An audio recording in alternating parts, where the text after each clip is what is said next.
Hello बच्चों, आइए प्रश्न को पढ़ते हैं। प्रश्न यह है, उन वृत्तों के अवकल समीकरण ज्ञात कीजिए जिनके केंद्र x अक्ष पर हैं और उनकी त्रिज्याएं चर r हैं। तो आइए सर्वप्रथम प्रश्न की मुख्य अवधारणा को समझ लेते हैं। मुख्य अवधारणा, देखिए सर्वप्रथम हमें इसमें प्राप्त करना है एक अवकल समीकरण, और किसके लिए? एक वृत्त के लिए जिसके केंद्र x अक्ष पर है और उनकी त्रिज्याएं चर r है।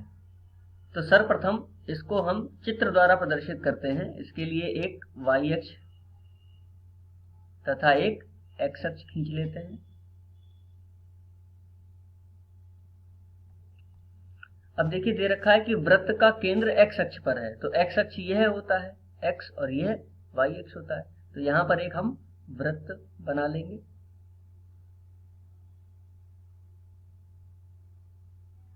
जिसका केंद्र x अक्ष पर होगा तथा जिसकी त्रिज्या a होगी। तो देखिए जिसका केंद्र यदि y, देखिए y अक्ष ये है, ये x अक्ष है, तो अगर इसका केंद्र x अक्ष पर स्थित है तो यहाँ पर y का कोई मान नहीं होगा, 0 होगा। x का कोई ना कोई मान होगा, a मान लेते हैं।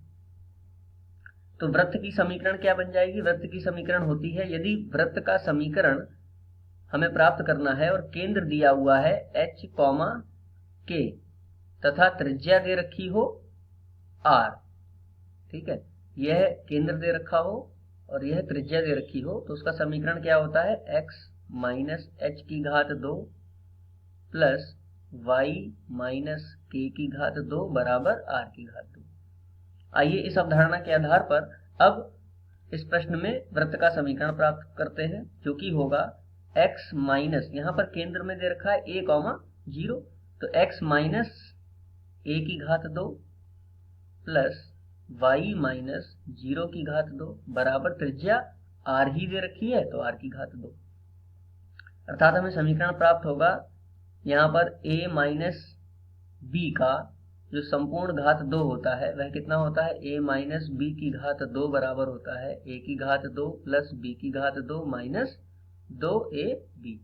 इस सूत्र का प्रयोग करके इसको लिख लेते हैं। तो x की घात 2 प्लस a की घात 2 माइनस 2ax प्लस y में से 0 जाएगा तो y बचेगा, तो y की घात 2 बराबर r की घात 2। यह वृत्त की समीकरण हमें प्राप्त होगी। यहाँ पर देखिए दो चर हमें देखने को मिल रहे हैं, एक तो r और दूसरा a। तो अर्थात हमें इसका 2 बार x के सापेक्ष अवकलन करना होगा, क्योंकि किसी भी समीकरण की यदि हमें अवकल समीकरण प्राप्त करनी है तो वह निर्भर करता है कि उसमें कितने चर उपस्थित हैं।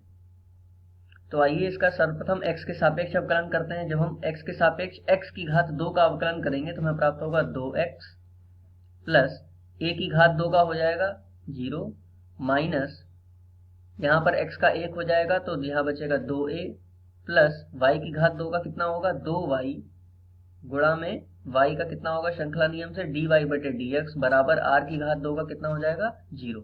तो देखिए अब इस पूरी समीकरण में 2 हमें उभयनिष्ठ मिल रहा है, तो 2 उभयनिष्ठ लेकर के 0 में भेज देंगे। अगले पृष्ठ पर हम लिख लेंगे, यहाँ पर बचेगा x minus a plus y dy बटे dx बराबर 0।